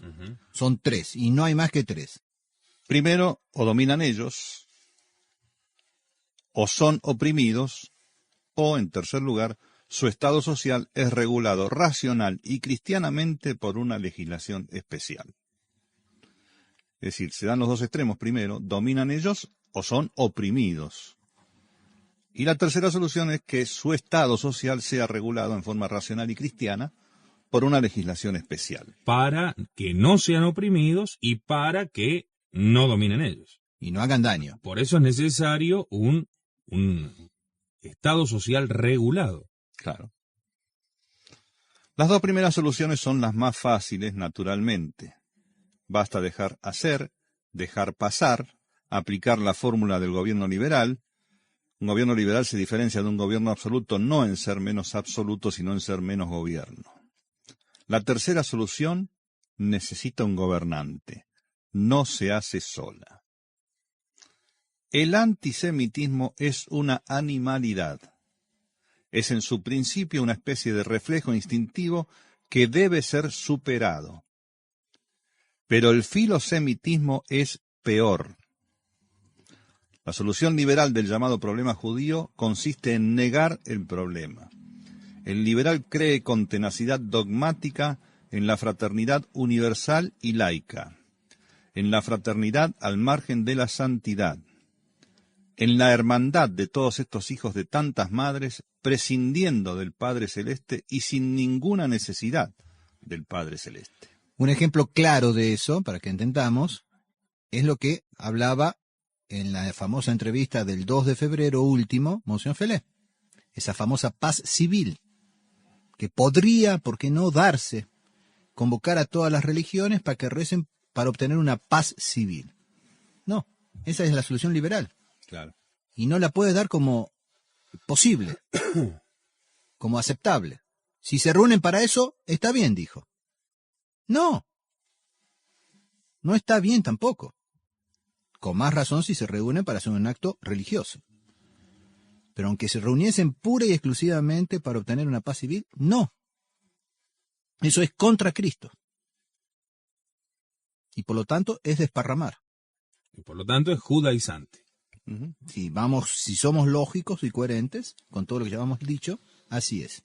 Entonces, ¿en qué consiste la solución cristiana? La verdadera y la única solución.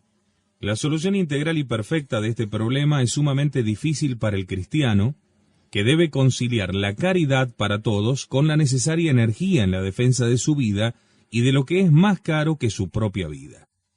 Sin embargo, las líneas generales de la solución están dadas desde hace siglos por la Iglesia, y solamente por haberlas despreciado y flagrantemente quebrantado, el mundo de hoy se ha traído tantos enredos y ha complicado las cosas en forma que parecen insolubles.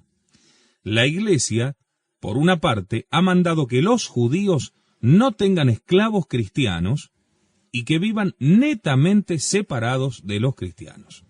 Y por otra parte, ha prohibido que se mate, se maltrate o se despoje a los judíos por el hecho de ser tales. Bueno, esto lo creen o no lo creen, lo aceptan o no lo aceptan, ha sido así. El resto es calumnia, es historia negra, es falsa. Forma parte de la persecución anticristiana. Entonces, repetimos, la Iglesia. Por una parte, ha mandado que los judíos no tengan esclavos cristianos y que vivan netamente separados de los cristianos. Y por otra parte, ha prohibido que se mate, se maltrate o se despoje a los judíos por el hecho de ser tales. Un ejemplo que puede servir a Doña Rosa, que está escuchando la radio. Un saludo. Doña Rosa, sí. Está escuchando, no entiende nada, Doña Rosa. Apliquemos, es una comparación, ¿no es cierto? Pero apliquemos respecto de todos los asaltantes y asesinos. ¿Cuál sería la solución? ¿Que ellos dominen? Y le dejamos la puerta abierta de nuestras casas para que vengan a robar y violar nuestras mujeres. ¿Los matamos a todos? Y no, para eso están las cárceles. Se los aparta. Se los aparta. Y solo en la medida de que alguno sea completamente irrecuperable y sea insistente en sus delitos, pues estaría la pena de muerte para cierta clase de delitos. Bueno, esto, haciendo el paralelo para que Doña Rosa entienda, es la solución cristiana, católica, a la cuestión judía. Como son peligrosos, el talmudismo judaico es peligroso, y ahí está el problema, que no se va a aceptar esto que estoy diciendo. Es ahí donde no va a aceptarse la comparación con los asesinos y ladrones. Bueno, como es una cuestión teológica, es más grave. Claro. Doña Rosa, es más grave el judaísmo talmúdico que los asesinos y violadores y ladrones. Doña Rosa, es más grave. Dígaselo a Benedicto XVI, Doña Rosa. No, como hemos dicho muchas veces, es más grave lo de Benedicto XVI que 1000 tsunamis en Japón, terremotos en todo el mundo. Es mucho más grave lo que dijo exonerando a los judíos de la culpa de el deicidio. Totalmente. Totalmente. Porque las cosas espirituales son mayores que todas las cosas de este mundo. Entonces la corrupción, la negación, la adulteración de lo mejor es lo peor. Y causa más daño. ¿Pero qué entiende el común de la gente y qué debe entender a propósito de la separación? Los judíos deben vivir separados y distinguidos de los cristianos. Ninguna injusticia hay en esto, sino ayudarlos a cumplir con su ley. La ley de ellos manda esa separación. Exactamente. No la inventó la Iglesia. La ley judaica manda esa separación y distinción. Entonces, cuando yo los separo y los distingo, no estoy haciendo otra cosa que lo que manda la ley judaica. Lo que pasa es que ellos, con una apariencia de indistinción, de no separación, se infiltran, manteniéndose separados en lo espiritual y en su obrar, se infiltran para corromper y dominar. Entonces, los judíos deben vivir separados y distinguidos de los cristianos. Ninguna injusticia hay en esto, sino ayudarlos a cumplir con su ley. Ni siquiera a ellos les conviene ser hombres sin ley. Y la ley de Moisés prescribe formalmente a los judíos separarse de los otros pueblos y distinguirse de ellos hasta por el vestido. Si hay algún rabino, algún rabí escuchando el programa y dice que esto no es cierto, le pedimos que por favor se haga presente y nos lo diga: no, usted está equivocado. Entonces, la misma ley de Moisés prescribe formalmente a los judíos el separarse de los otros pueblos. Es más, Dios mandó a aniquilar a veces los otros pueblos. Sí, claro. Pero aniquilar hasta los animales de los otros pueblos. No solamente los hombres, las mujeres, los niños y los ancianos, sino hasta los animales de los otros pueblos, para ocupar la tierra prometida a ellos en cuanto pueblo, y separarse, distinguirse de ellos hasta por el vestido. No es herir la igualdad, dar a los judíos una legislación especial, desde que son un pueblo especial, como ellos mismos confiesan y proclaman. La igualdad de ley consiste en tratar igualmente las cosas iguales, y desigualmente las cosas desiguales. Cuando esta verdadera igualdad el príncipe no sabe hacerla, por la fuerza de las cosas las hacen o intentan hacerla los súbditos de por sí, generalmente con gran imperfección y grandísimas injusticias. Y lo que pasa en el seno de una familia numerosa de 10 hermanos. Si papá o eventualmente mamá no ejerce la justicia, ¿y qué pasa entre los hermanos? Si la toman por mano propia y ahí se desbarajusta todo. Entonces, cuando el príncipe no sabe hacer esta verdadera igualdad, y bueno, termina en catástrofes. El igualitarismo liberal lastima la igualdad verdadera. Lo que consigue es privilegiar injustamente a los judíos sobre los cristianos desde el momento que ellos permanecen abroquelados en el seno de la libre y confiada sociedad cristiana como una secta o mafia y desembargados del duro trabajo y costo de hacer patria que incumbe a todo hombre que tiene raíz en la tierra. Si un judío quiere dejar la ley del Talmud y pasarse a la de Cristo, está espléndido. Pero si quiere tener dos fueros distintos y apelar al que le conviene, entonces está muy mal y es un tramposo, lo cual no le conviene a nadie. Ni siquiera al que hace trampa. Claro. Analizando más profundamente la explicación del por qué los judíos han de vivir separados, es teológica.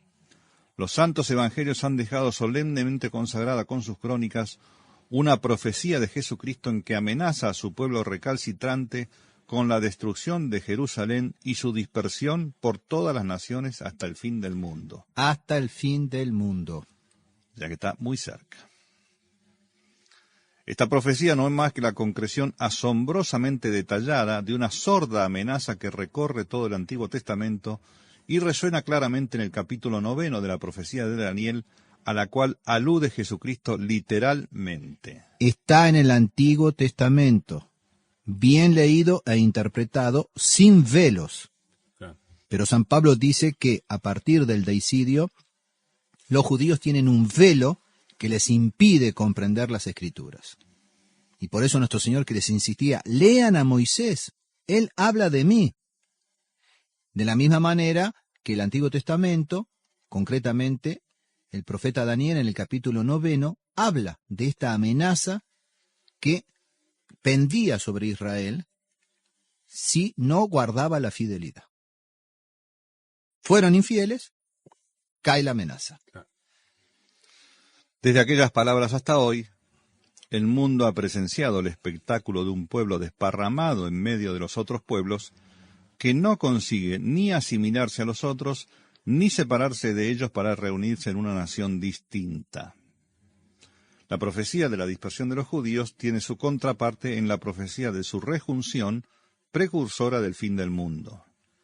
La Iglesia ha tenido siempre en cuenta la conversión final de los judíos, que parece requerir como condición su rejuntamiento previo en un Estado nacional judío. La extraña historia de este pueblo parece un drama que está entrando en su quinto acto. El primero fue la elección conyugal por parte de Dios. El segundo acto, la infidelidad y la apostasía de los judíos al rechazar al Mesías. El tercer acto, la cautividad entre las naciones. El cuarto, el falso intento de la liberación impía proporcionada por el liberalismo. ¿Cuándo sucede esto? Después de la Revolución Francesa. Se abren los guetos. E irrumpen los judíos hasta obtener el poder que han obtenido hoy en día. Eso es consecuencia de la Revolución Francesa. En Francia lo saben muy bien, a punto tal que no pueden hablar de los judíos, lo único que hacen es hablar de los árabes, de los turcos. Pero están de tal manera están dominados que no pueden hablar. Ya han obtenido esta victoria en Europa. Bueno, se lo merecen entonces, por no haber seguido lo que dijo la Iglesia que había que hacer. Que los judíos no tengan esclavos a los cristianos. Ellos quisieron, mediante la falsa Revolución Francesa, ser esclavos de los judíos. Bueno, ahora que sufran las consecuencias. Esos son los 4 actos, y decíamos entonces que estamos entrando, si no hemos entrado ya, en el 5º acto. Que es la compulsión violenta por parte de las naciones a que sean de una vez por todas un pueblo, lo cual no pueden sin volverse a su Dios y sin mirar hacia aquel a quien traspasaron. O sea que hasta su conversión final van a seguir siendo una especie de parodia de pueblo. Porque alguno podría decir, bueno, pero hoy están reunificados. Esa rejunción parecería estar llevada adelante con la declaración del Estado Nacional Israelí. Pero es una rejunción carnal. Y no es de todos. No es de fe. No es de todos porque ellos quieren que no sea de todos, porque necesitan estar todavía esparcidos en todas las naciones. Uh-huh. Hay más judíos en Manhattan y en Buenos Aires que en Israel. Entonces, esa es la parte, ¿no es cierto? Vamos a ver una parte de la solución, la cuestión esta de la separación, pero al mismo tiempo, y hay que reafirmarlo, la condena del antisemitismo racial. Yo hago hincapié en racial, y vamos a ver por qué. Condena del antisemitismo racial. El antisemitismo racial es el odio ciego al judío por el hecho de ser judío. Sin necesidad que lo condene la Iglesia, el antisemitismo racial es abominable. Y lo curioso es que también es natural. En el hombre caído, todo lo natural que no se vuelve sobrenatural es abominable. Sobre todo cuando está más cerca del polo animal que del polo racional. Paradojalmente, el antisemita cristiano no se percata que a veces está odiando al judío por una razón religiosa, por la marca divina que hay en él, aunque sea la marca de la justicia divina. O sea que su odio de natural deviene diabólico. Esta es la gran dificultad en este problema, que no podemos tratar a Caín como él trató a Abel, pero tampoco podemos reconocerlo como hermano. Dada esa desgracia suya de que no creen en Cristo, ¿qué más puede hacer la sociedad cristiana por ellos que soportarlos cautelosamente y ofrecerles conversión generosa? Soportarlos porque somos cristianos, cautelosamente porque son anticristos, conversión porque fueron la viña y han de ser en los últimos días la guardia vieja del Cristo. No podemos matarlos ni dejar que nos maten. No tenemos más remedio que convertirlos y en el entretanto aislarlos con paciencia y prudencia. Respecto del Evangelio, ellos son enemigos para vuestro bien, dice San Pablo a los romanos, pero respecto de la elección, son amados a causa de los padres, porque los dones y la vocación de Dios son irrevocables. Repito, citar solamente la segunda parte de estos versículos 28-29 del capítulo 11 de Romanos es adulterar la Sagrada Escritura, es desarmar a los cristianos y es un acto de grave falta de caridad contra los mismos judíos. Decir solamente respecto de la elección son amados a causa de los padres porque los dones y la vocación de Dios son irrevocables, sin haber dicho respecto del Evangelio esos son enemigos para vuestro bien, es adulterar la Sagrada Escritura. Y como no podía ser de otra manera, darle un sentido totalmente contrario del que tiene. Total y diametralmente opuesto. Continúa, en este caso es un santo, San Agobardo de Lyon, muerto en el año 841, decía San Agobardo de Lyon. Por lo demás, ya que viven entre nosotros y no debemos serles ni malignos ni contrarios a su salud, vida o riquezas, observemos el modo por la Iglesia establecido, que no es nada oscuro, antes del todo obvio, de cómo nos habremos de haber con ellos, a la vez cauta y humanamente. Año 841 a más tardar fue escrito esto. Claro, porque murió fallece ese en año. el 841. Entonces vemos que esto no es nuevo. No, Y en ese entonces, año 841, la Iglesia tenía todo el poder secular en sus manos.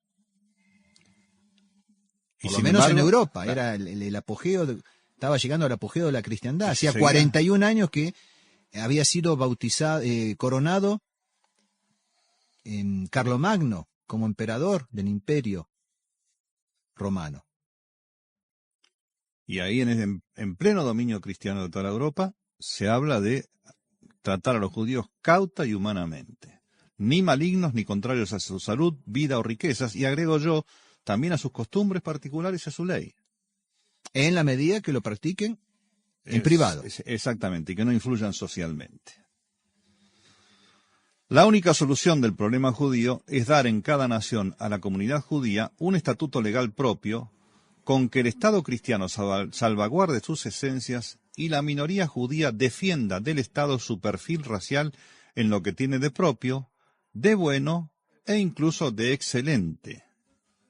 Con decir esto, ¿qué hemos dicho sino que la cuestión judía es insoluble dentro del liberalismo político? Pero al decir que el judío es un problema teológico, que no es totalmente solucionable por medidas civiles, mucho menos si son persecutorias o injustas, no significa que el gobernante cristiano se debe cruzar de brazos ante la confusión actual.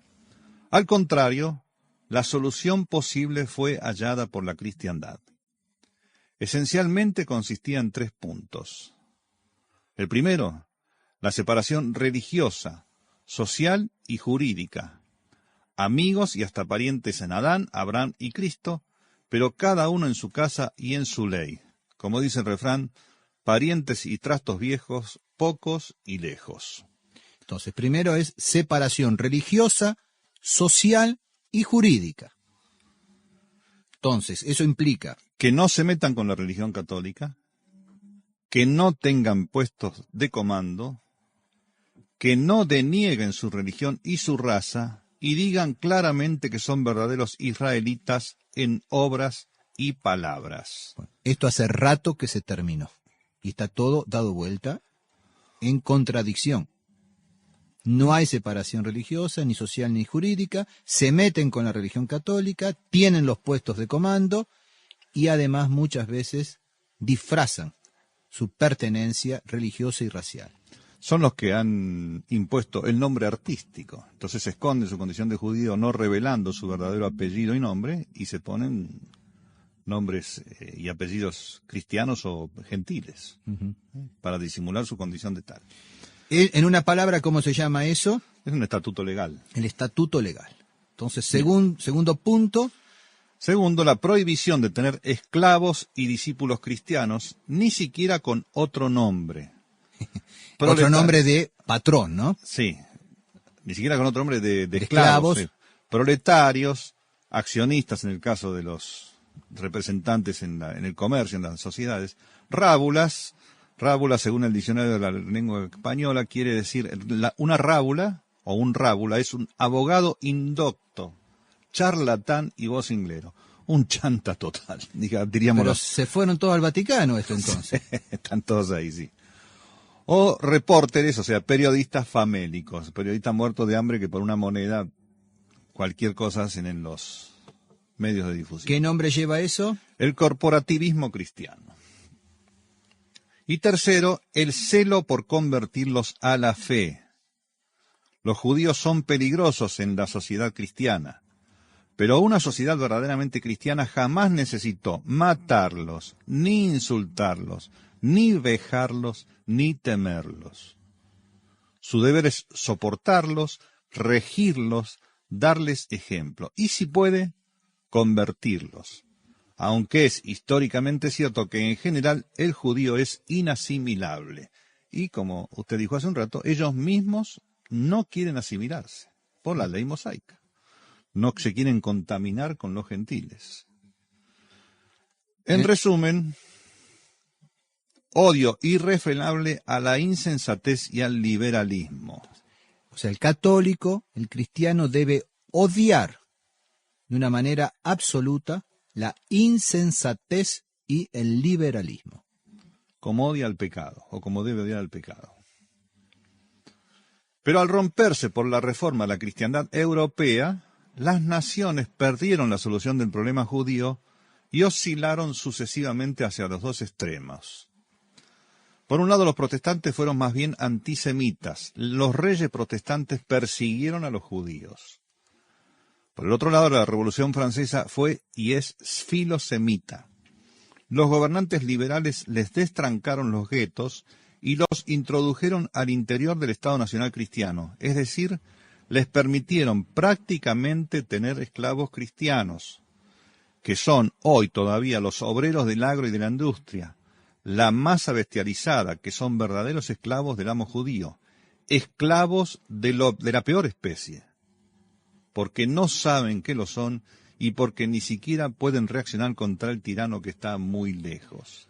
Usted, don Carlos, el esposo de doña Rosa, sepa que sus hijos, e incluso tal vez sus nietos, hoy por hoy, son esclavos de la peor especie porque no saben que lo son y porque ni siquiera pueden reaccionar contra el tirano porque está muy lejos. Ni lo conocemos el nombre. Está en el centro de poder por algún lado, seguramente en el hemisferio norte, y llega acá e influye sobre don Carlos por la judaización del mundo. Entonces ejercen ese poder despótico contra el cristianismo desde allá, pero con toda eficacia. Porque todo se ha transformado, nos hemos transformado en tentáculos de ese dominio judío internacional, al cual debemos combatir con las armas que dijimos. ¿Por qué combatir con las armas que dijimos? Porque hay un peligro actual, concreto, hoy, del judaísmo. El peligro del judaísmo actual. El judío en realidad siempre fue peligroso y trabajoso. Pero el judío actual es más peligroso aún debido a varias causas propias de nuestra época, entre las cuales recordemos las siguientes. Primero, la existencia de un verdadero nacionalismo judío, apoyado en el sionismo y diferente de la religión judaica. Esto es difícil de entender para muchos. El hombre común de la calle no entiende esto. Pero existe un verdadero nacionalismo judío, apoyado en el sionismo, cuya intención, cuyo objetivo es la dominación mundial, a nivel político del poder, pero que en gran medida se ejerce a través del poder económico financiero. Esto hablábamos ayer de Teodoro Herz, que fue el fundador y promotor del sionismo, que incluso tuvo muchos enemigos entre los propios dirigentes religiosos judíos, ¿no? Uh-huh. Por eso dice que es diferente el nacionalismo judío de tipo sionista, de la religión judaica. Pero se fue imponiendo, hasta el punto que Teodoro Herz logra introducir la idea del mesianismo del pueblo judío. Y por eso el holocausto pasa a ser el Calvario en el siglo XXI. El holocausto del Mesías, claro, de su Mesías. Exactamente. Esa viene a ser la muerte de su Mesías.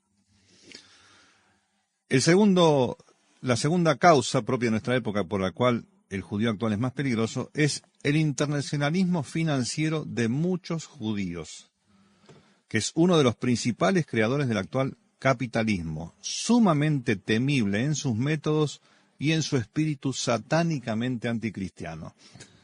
Y el argentino, por decir una cosa próxima, que no ve estas cosas en las cuestiones económicas que nos rodean, es porque está estúpido, ciego, sordo, o cree que vive en Sudáfrica, no sé. Y el que las conoce, las sabe y las aprovecha, judaiza. Y participa del mismo mal. Judaiza. Uh-huh. Por más que vaya el domingo a misa, Sí. Judaiza. Uh-huh. Y la tercera condición de nuestra época, que acentúa la peligrosidad del judío, es la particular acción corrosiva de la mente judía, a la cual el liberalismo dio piedra libre. Mente educada la del judío en la sutileza, el sofisma, el mito, el análisis destructivo, la confusión de los géneros, bien digo, y sobrelevada de una especie de oscura violencia mística o tenacidad religiosa, incluso en los judíos ateos como Freud, Heine, Marx, Reinach, Bloch, Einstein, etc. O sea, particular acción corrosiva de la mente judía. Corroe la cristiandad. Ya la ha destruido, está en los últimos pasos. Y por eso tiene que permanecer entre los pueblos cristianos, porque sigue corroyendo desde dentro, ¿no? No hay en el mundo contemporáneo una sola empresa de digresión sistemática que no cuente entre sus principales propulsores con nombres judíos. En general, toda actividad en que se haga dinero a poca costa, a cualquier costo y en breve plazo, cuenta con hombres judíos entre sus más devotos colaboradores. Para los que conocemos algo de economía sabemos que el judío se especializa en hacer riqueza con dineros ajenos. Por supuesto, después se los apropia. Pero en principio comienza por esa técnica que es propia y particular de ellos, ¿no? Y que, por supuesto, hemos asimilado muchos cristianos y entonces seguimos judaizando. Ahora no nos toca más luchar contra la usura, la intriga y la pócima. He aquí la universidad abierta, he aquí la alta finanza, la política, el gran periodismo, Heine, Rothschild, Freud, Marx, Trotsky. He aquí las armas nuevas, cheque, cátedra y linotipo. Padre Castellani, como siempre, claro, contundente. Sí, y muy docente, muy fácil de entenderlo. Quedaría un último ítem, no sé si lo desarrollamos o lo dejamos escrito simplemente. Hemos hablado un poquito ayer, yo voy a hablar esta noche en la conferencia, en la charla de Radio Cristiandad, Milicia in Veritate, a propósito del antisemitismo, o mejor dicho, de los antisemitismos, para aclarar bien el tema del antisemitismo. Que tiene que ver con la diferencia entre Israel espiritual y el Israel carnal. Entre otras. Para, digamos, rápidamente, cuando se habla normalmente de antisemitismo, inmediatamente se lo analiza, se lo une a persecución del judío. Ya es un error. Antisemitismo igual antijudaísmo es un error. Porque antisemitismo viene de semita y vimos que no, los pueblos judíos no son los únicos pueblos semitas. Los árabes también. Por lo tanto, cuando un judío persigue a un árabe por el hecho de ser árabe, está siendo antisemita. Antisemitismo, claro. Pero no es esa la sola distinción necesaria, sino lo fundamental es que hay semitismo y semitismos. Ya en el Antiguo Testamento había un semitismo que era totalmente legítimo y querido por Dios.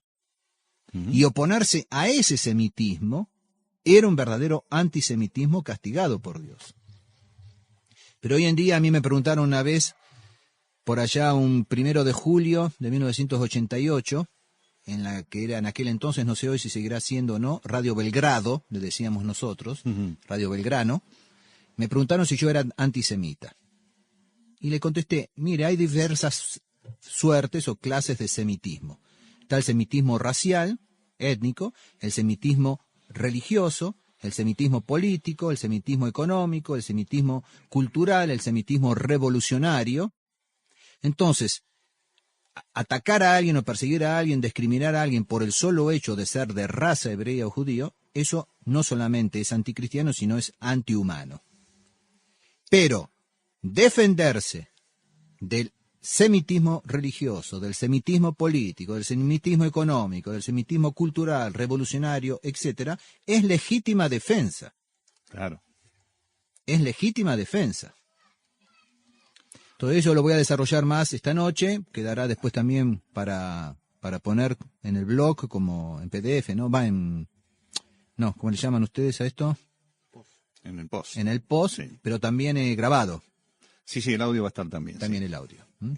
No sé si quiere redondear algo más. para ir terminando. Yo creo que está todo dicho. Los que tengan interés en redondear este tema, después lo van a tener, como dijimos, lo que no esté en audio va a estar desplegado, que es la conclusión que usted más o menos resumió recién sobre los semitismos y los antisemitismos, en el artículo que va a ser posteado en el blog de Radio Cristiandad. Bueno, entonces terminamos por hoy. Fabián Vázquez tuvo que retirarse, así que vamos a cerrar el programa nosotros. Le agradecemos mucho, padre, esta nueva visita. Nos veremos el mes que viene. Entonces, hablando hoy a la mañana con Fabián, estábamos programando más o menos Exacto. la próxima visita. Dios mediante, yo estaría llegando el sábado anterior al Domingo de Ramos. Por lo tanto, habría la Santa Misa, confesiones, ya ese mismo sábado. La misa sería normalmente como son los sábados, al mediodía. Luego haríamos toda la ceremonia del Domingo de Ramos y me quedaría hasta el Viernes Santo inclusive, por lo cual tendríamos la ceremonia fundamentalmente del Jueves Santo y del Viernes Santo. Pero lunes, martes y miércoles por la mañana, en vez de hacer los especiales de Radio Cristiandad, Exactamente. habría una especie como de meditación, de pequeña conferencia, de meditación, especie de retiro espiritual sobre la pasión, una especie de charlas cuaresmales, si se quiere, conferencias cuaresmales centradas en la pasión. Perfectamente. Que haríamos por la mañana en vivo y después se irían repitiendo como siempre, ¿no? Bien, y les recordamos a los interesados que esta noche a las 20 tenemos la Santa Misa en mi casa, la casa de la familia Manzano. Todo el que quiera concurrir será bienvenido. Igual que el domingo a las 8 de la mañana. A las 8 de la mañana también en mi casa. Bueno, muchas gracias, padre, por su visita, por sus aportes. Muchas gracias a Fabián, que se ha ido. Muchas gracias a los oyentes por seguirnos y plantear las cosas con las que se han interesado. Y los esperamos de nuevo el lunes, acá en la radio. Al padre lo esperamos el mes que viene. Muchas gracias y será hasta la próxima. Bueno, muy bien, Luis. Mi agradecimiento por la recepción, por todo lo que ponen siempre a disposición para que pueda transmitir estas enseñanzas, que no son mías, no son propias. Las he asimilado y bueno, las recibí gratuitamente y gratuitamente también las transmito. Y con gran alegría, para mí es un honor, una alegría estar entre ustedes. Entonces será hasta la Semana Santa, si Dios quiere. Les mando la bendición a todas las familias, a todos los oyentes, rezando siempre por sus intenciones y necesidades espirituales, fundamentalmente, y también materiales. Benedictio Dei Omnipotentis, Patri et Filii et Spiritus Sancti, descenda super vos, semania semper. Amén.